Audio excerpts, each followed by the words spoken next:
Donald Trump के cease fire के ऐलान के बावजूद इजरायल मीडिया ने सीज फायर उल्लंघन का दावा किया। उत्तर और दक्षिणी इजरायल में हमले के अलर्ट सुने गए। तेल अवीव, हाइफा, गैलिली में धमाकों की आवाज सुनी गई। न्यूज 18 इंडिया की रिपोर्टिंग के दौरान तेल अवीव में बजे हमले के सायरन सुरक्षित जगहों पर भागते नजर आए लोग। अमेरिकी राष्ट्रपति डोनाल्ड ट्रंप ने दावा किया, इजरायल और ईरान दोनों एक साथ मेरे पास आए और दोनों ने कहा शांति कराए। ईरान और इजरायल के बीच सीज फायर पर बनी सहमति। अमेरिकी राष्ट्रपति डोनाल्ड ट्रंप का बड़ा ऐलान। ईरान और इजरायल के बीच सीज फायर पर सहमति बनी। अमेरिकी राष्ट्रपति डोनाल्ड ट्रंप ने किया ऐलान। ईरान और इजरायल संघर्ष विराम में कतर ने की मध्यस्थता। कतर ने ईरान को समझौते के लिए तैयार किया। कतर में अमेरिकी एयरबेस पर ईरान का हमला। ईरान ने यूएस के एयरबेस पर 6 मिसाइलें दागी। ईरान के कतर पर हमले पर अमेरिका का दावा। सिर्फ कतर एयरबेस पर हमले का दावा किया। अमेरिका एयरबेस पर हमले के बाद ईरान की नेशनल सिक्योरिटी का बयान, कहा हमने हिसाब किया बराबर। कतर में ईरान के हमले के बाद कई देशों ने अपने एयर स्पेस बंद किए। कतर के बाद यूएई और बहरीन ने अपना एयर स्पेस बंद किया। ऑपरेशन सिंधु के तहत इजरायल और ईरान में फंसे भारतीयों के लौटने का सिलसिला जारी। सीज फायर लागू होने से पहले इजरायल पर ईरान ने 6 ताबड़तोड़ हमले किए।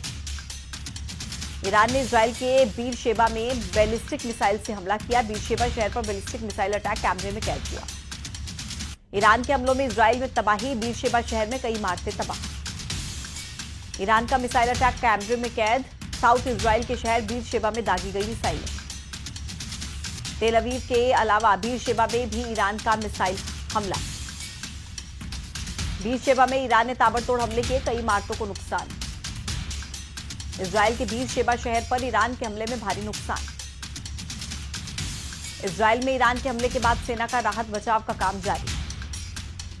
इजरायल के वॉर जोन से न्यूज 18 की जाबाज रिपोर्टिंग। इजरायल में जहां हमला हुआ वहां सबसे पहले पहुंची न्यूज 18 की टीम। इजरायल के बीर शेबा में ईरान का मिसाइल से अटैक। बीर शेबा में 13 लोगों की मौत की खबर। इजरायल ने भी ईरान पर किया पलटवार। इजरायल ने पश्चिम ईरान में एयर स्ट्राइक की। कतर में यूएस सैन्य अड्डे पर हमले से ईरान में खुशी। तेहरान में सड़कों पर जश्न मनाते दिखे लोग। ईरान की जवाबी कार्रवाई के बीच ट्रंप ने की बड़ी बैठक। अमेरिका के रक्षा मंत्री और सेनाओं के प्रमुखों के साथ हुई मीटिंग। इजरायल और ईरान के बीच औपचारिक रूप से सीज फायर का ऐलान। सुबह 9:30 बजे शुरू हुआ सीज फायर का समय। और इसी के साथ वक्त एक छोटे से ब्रेक का। ब्रेक के उस पार भी खबरें जारी रहेंगी। देखते